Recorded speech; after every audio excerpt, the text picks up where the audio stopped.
Numerical analysis basically हम लोग कर रहे थे और चैप्टर नंबर 4 देख रहे थे, central difference interpolation formula, Gauss backward method, Gauss forward interpolation फॉर्मूले, डेरिवेशन भी करवा चुकी हूँ इसके बेस्ड, इन दोनों पे बेस्ड एग्जाम्पल्स भी करवा चुकी हूँ। फॉर्मूले को कैसे याद करोगे वो भी करवा चुकी हूँ। फॉर्मूले दोनों कब यूज होंगे वो भी बता चुकी हूँ पिछली वीडियो में। स्टर्लिंग फॉर्मूला भी, ये दोनों मैंने आपको एक ही वीडियो में करवाया है, ये भी एक ही वीडियो में करवाया है स्टर्लिंग फॉर्मूला। इसकी डेरिवेशन, इसको कैसे याद कर सकते हो, कब ये यूज होता है, और इसके बेस पे जो इस चैप्टर में एग्जाम्पल्स है वो एक वीडियो में हो चुके हैं।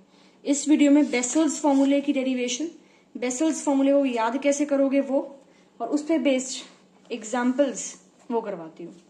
तो बेसल फॉर्मूला बेसिकली कैसे ऑब्टेन होता है, जो आपका गॉस बैकवर्ड फॉर्मूला है उसका जब ओरिजिन आप 1 पे शिफ्ट कर देते हो फिर एक फॉर्मूला बनता है उसको, और गॉस फॉरवर्ड फॉर्मूला को जब आप लेते हो दोनों को और उनका जब मीन निकालते हो तो जो फॉर्मूला ऑब्टेन होता है वो होता है आपका बेसल्स फॉर्मूला।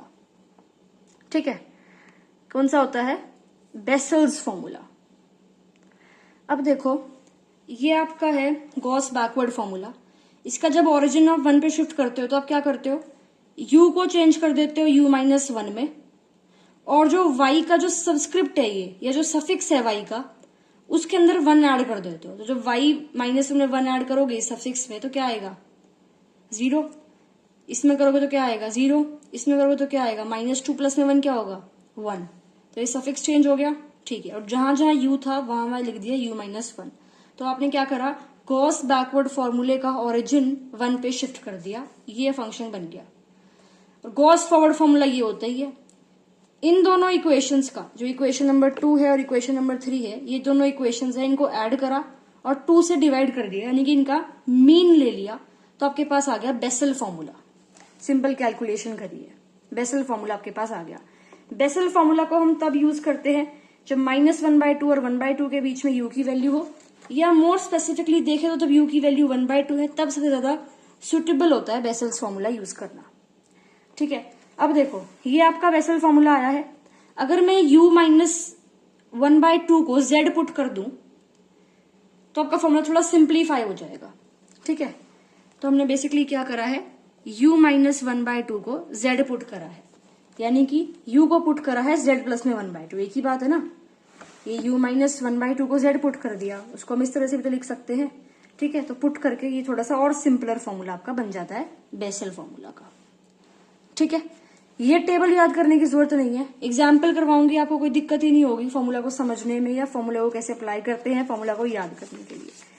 ये 5 एग्जाम्पल्स आपको करवा चुकी हूँ, क्योंकि स्टर्लिंग फॉर्मूला पे बेस्ड है, या कुछ आपका गॉस बैकवर्ड पे बेस्ड है और कुछ आपका गॉस फॉरवर्ड फॉर्मूला पे बेस्ड है, ये पहले करवा चुकी हूँ। एग्जाम्पल 6 और 7 इस वीडियो में देखेंगे। 8th एग्जाम्पल मैं नहीं करवाऊंगी, बहुत सिंपल है, आप कर लेना। ठीक है, अब देखो बेसल फॉर्मूला बेसिकली आपका क्या होता है, ये होता है आपका बेसल फॉर्मूला। ठीक है, इस फॉर्मूले को हम याद कैसे करेंगे वो मैं आपको बताती हूँ। सबसे पहले हम देखते हैं u की टर्म। फर्स्ट टर्म आपकी ये इतनी होती है ना, फर्स्ट टर्म में u एक बार भी नहीं आएगा, सेकंड टर्म में u एक बार आएगा, थर्ड टर्म में u 2 बार आएगा, फोर्थ टर्म में u 3 बार आएगा, फिफ्थ टर्म में u 4 बार आएगा, फिर प्लस सो ऑन। इतना याद करो, मोर देन इनफ है। ठीक है, जितनी बार u है उतनी बार आपका फैक्टोरियल वाली टर्म आएगी। 4 बार u है तो 4 फैक्टोरियल, 3 बार u है तो 3 फैक्टोरियल, 2 बार u है तो 2 फैक्टोरियल, 1 बार u है तो 1 फैक्टोरियल, तो 1 फैक्टोरियल तो 1 ही होता है, तो लिखने की जरूरत नहीं है। एक भी बार u नहीं है तो 0 फैक्टोरियल, तो 0 फैक्टोरियल 1 होता है, तो वो भी लिखने की जरूरत नहीं है। ठीक है, तो यहाँ पे एक बार भी u नहीं आएगा, यहाँ आएगा u-1/2, यहाँ आएगा u-1/2 में से 1/2 माइनस कर दो, क्या बन जाएगा? u-1 और एक u मल्टीप्लाई में। यहाँ आएगा ये दोनों तो एज इट इज, साथ में एक u-1/2। इसको याद करना होता है कि u as it is, u-1 का बन जाएगा u² -1 और u-2। ठीक है, तो इतना समझ में आ गया कि यहाँ पे तो u, ये यहाँ पे u है ही नहीं, यहाँ पे ये u आएगा, यहाँ पे 2 u है तो 2 फैक्टोरियल, 3 u है तो 3 फैक्टोरियल, 4 u है तो 4 फैक्टोरियल। इतना समझ में आ गया? ठीक है, फर्स्ट टर्म याद कर लो, y1 प्लस y0 इंटू 1/2।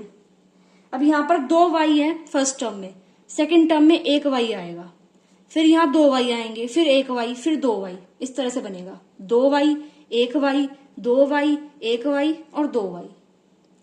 ठीक है, तो 2y आ गए, y1 प्लस, और जहां पे ऐड हो रहा है वहां डिवाइड बाय 2 है, ऐड हो रहे हैं 2y तो डिवाइड बाय 2 है, एक ही मतलब है ना, 1/2 से मल्टीप्लाई कर रहे हो मतलब। ठीक है, 2y है तो डिवाइड बाय 2 है, 2y है तो डिवाइड बाय 2 है।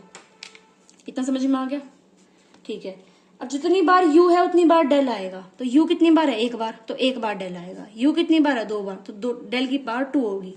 u कितनी बार है? 3 बार, तो डेल की पावर 3 होगी। u कितनी बार है? 4 बार, तो डेल की पावर 4 होगी। तो ये डेल की पावर का कंसेप्ट भी समझ में आ गया।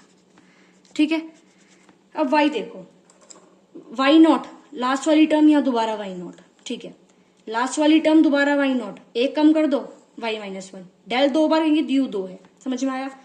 अब ये पिछले वाली टर्म, पुराने वाली टर्म यहाँ एक बार लिखो, अब इसको यहाँ दोबारा लिखो, इससे एक कम कर दो, ये आ गया, और डेल की पावर 4 क्योंकि u 4 बार है। तो ये आपका सिंपल सा फॉर्मूला था, याद करने की थोड़ी सी ट्रिक थी, बार बार देखोगे तो इजीली याद हो जाएगा। अब एग्जाम्पल नंबर 6 देखो, ये जो बुक में ये फालतू की चीजें करी गई हैं, ये करने की जरूरत नहीं है, ये एरो वगैरह क्या कॉन्सेप्ट है, ये सिंपल तरीके से समझाऊंगी। तो देखो, ये आपको बेसिकली क्वेश्चन दे रखा है, यानी कि जब x 20 है तो y की वैल्यू ये है, x 24 है तो y की वैल्यू ये है, x 28 है तो y की वैल्यू ये है, x 32 है तो y की वैल्यू ये है, x 25 है तो y की वैल्यू क्या होगी वो कैलकुलेट करना है। तो सबसे पहले हम फॉर्मूले में, इन क्वेश्चंस में कैलकुलेट करते हैं u, और u होता है x minus x not by h, या x नॉट को हम a भी लिख सकते हैं। तो x क्या होता है जिसकी वैल्यू हमें निकालनी है, तो वैल्यू निकालनी है, जब x 25 है तो y की क्या होगी, तो 25 क्या हो जाएगा आपका, x हो जाएगा, 25 हो जाएगा x हो गया 25, तो x हो गया 25। ठीक है, h होता है इंटरवल ऑफ डिफरेंसिंग, यानी कि जो ये x है इनमें कितना डिफरेंस है, 4 का गैप है, तो h हो गया 4। x नॉट, उसको a भी हम लिख देते हैं, वो होता है, आपको वैल्यू किसकी निकालनी है, y 25 की, यानी कि जब x 25 है और x 25 x 24 और 28 के बीच में लाई कर रहा है कहीं यही, और 25 से क्लोजेस्ट टर्म 24 है, तो x नॉट हो गया या a हो गया 24। ठीक है, इतना समझ में आया ये u का कॉन्सेप्ट। तो u निकल गया आपका 0.25। सबसे पहले ये करते हैं हम 0.25, यानी कि u को निकालते हैं। अब ये क्या है आपका, x नॉट क्या है 24, तो ये x नॉट 24 है, उसको a भी कहते हैं x नॉट, राइट। तो ये क्या है 24, जो क्या है x नॉट, तो x नॉट के सामने वाली जो टर्म है वो 3162 है, वो क्या होगी y नॉट, क्या हो गई y नॉट। y नॉट से नीचे वाली टर्म होती है y1, इसके नीचे वाली टर्म होती है y2, y नॉट से ऊपर वाली होती है y माइनस 1, एक और ऊपर होती तो y माइनस 2 होता, इस तरह से। ठीक है, फिर हम निकालते हैं टेबल। ठीक है, अपनी टेबल निकाली, forward difference table, 3992 minus 3544 488 448, 3544 minus 3162 382, 3162 minus 2854 308। Table निकालनी आती है, बहुत बार करवा चुकी हूँ। ठीक है, अब डेल है तो ये डेल डेल डेल। ठीक है, y minus 1 as it is, y not as it is, y1 as it is, ये छोड़ दिया। डेल स्क्वायर है तो इसको हम डेल स्क्वायर से डिनोट करते हैं, डेल स्क्वायर से। y माइनस 1 लिखा, y नॉट लिखा, ये y1 बच गया, छोड़ दिया। ये डेल क्यूब, ये क्या है y माइनस 1, तो y माइनस 1। बेसिकली इसको हम ये लिख सकते हैं, इस टर्म को हम ये लिख सकते हैं, इस टर्म को हम ये लिख सकते हैं, इस टर्म को हम ये लिख सकते हैं। टर्म को हमने डिनोट किया है, और ये चीज आपको टेबल में नहीं लिखनी, पेंसिल से लिख लेना। ठीक है, अब देखो, ये आपका बेसल फॉर्मूला है। बेसल फॉर्मूले में आपको जो वैल्यू चाहिए है वो किसकी चाहिए है, y1 की, और यहां से देखो y1 की और y नॉट की। तो y नॉट कहाँ है, ये रहा y नॉट 3162। ठीक है, तो जो सी वैल्यू चाहिए होती है उसको हम सर्कल कर लेते हैं। तो y नॉट की वैल्यू चाहिए 3162 आ गई, y1 की वैल्यू चाहिए ये आ गई 3544, इसलिए मैंने आपको ये डिनोट करवाए हैं। ठीक है, आगे देखो क्या चाहिए, डेल y नॉट, तो डेल y नॉट ये आ गया। फिर क्या चाहिए, डेल स्क्वायर y नॉट, तो डेल स्क्वायर y नॉट ये आ गया। फिर क्या चाहिए, del square y minus 1, del square y minus 1 ये आ गया। फिर क्या चाहिए, del cube y minus 1, del cube y minus 1 ये आ गया। इसको करने की जरूरत नहीं है क्योंकि आगे बनेगा ही। ठीक है, तो यहां तक वैल्यू पुट कर देना बेसल फॉर्मूले में। अब बेसल फॉर्मूले में आपको वैल्यू चाहिए y1 की, जो कि आप टेबल से निकाल लोगे, y नॉट टेबल से निकाल लोगे, डेल y नॉट टेबल से आ गई, इसकी वैल्यू टेबल से आ गई, 2 से डिवाइड तो कर ही लोगे, इसकी वैल्यू भी टेबल से आ गई, ये करने की जरूरत नहीं है, यहां तक करेंगे बस इस क्वेश्चन में। u की वैल्यू पता है तो क्या इसको आप सॉल्व नहीं कर पाओगे, जब u की वैल्यू तो आपको पता ही है 0.25। तो x क्या है यहाँ पे 25 है, तो x को 25 पुट कर देना। ये इनकी वैल्यूज टेबल में से u की वैल्यूज को यहाँ से कैलकुलेट कर लेना, आंसर आ नहीं जाएगा y ऑफ 25 का, तो यही निकालना था। तो देखो सिंपल तरीके से हमने इसको इसी तरह से सॉल्व करा है, ठीक है। सिमिलरली एग्जाम्पल 7 है, टेबल आपने बनाई, यहाँ पे लिख लो आप कि जो x है जब 20 है तो y की वैल्यू 24 है, जब 24 है जब 28 है एंड देन जब 32 है, तो ये वैल्यूज दे रखी है। ये वाला टेबल बनाने की जरूरत नहीं है, वाला कॉलम u वाला डायरेक्ट लिखो। ये आपका x है, ये आपका y है, टेबल बनाई, del y del square and del cube, ठीक है। अब x नॉट क्या होगा यहाँ पे, यानी कि a की वैल्यू क्या होगी 24, तो ये a है, तो अगर ये x नॉट है आपका तो ये क्या होगा y नॉट, ये क्या होगा y -1, ये क्या होगा y1 और ये क्या होगा y2, ये होगा डेल y -1, ये होगा डेल y नॉट, ये होगा डेल y1, y2 छोड़ दो ऐसी, ये होगा डेल स्क्वायर क्योंकि 2 बार है, ये भी होगा डेल स्क्वायर, ये होगा डेल क्यूब। अब यहाँ से y -1, ये y नॉट, ये रह गया छोड़ दो, ये y -1। इनकी वैल्यूज फॉर्मूले में पुट करेंगे, ये रहा फॉर्मूला, ठीक है। सिंपल वो फॉर्मूले में वैल्यूज पुट करिए, और बाकी जो u वाला टर्म होती है आपकी, जो ये फॉर्मूला जैसे u वाली टर्म्स है, वो u की वैल्यू आपकी यहाँ से आई गई, ठीक है। सिंपल कैलकुलेशन करनी है एंड क्वेश्चन आपका बेसिस फॉर्मूला वाला भी हो जाएगा। So this was all. Example 8 खुद ट्राई कर लेना, बिल्कुल भी कुछ नहीं है इन क्वेश्चंस में।